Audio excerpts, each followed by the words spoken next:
健康體魄齊來動，一齊鬆下筋骨啦！曾醫生啊，你好啊，係我哋咧患咗新冠咧康復咗之後咧，仲成日咳㗎喎。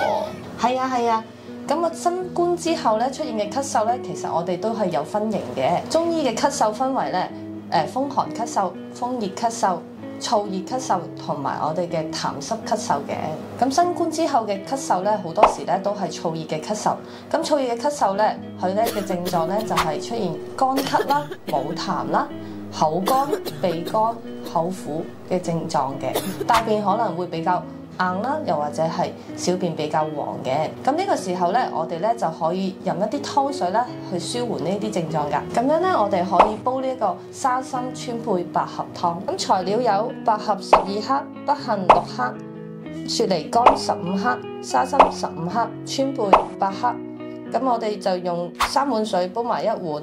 煲45分鐘就可以啦。咁除咗食療之外啦，我哋都可以透過穴位嘅一個按壓啦，去舒緩我哋嘅咳嗽嘅情況嘅。咁咧呢個穴位咧就叫做太淵穴。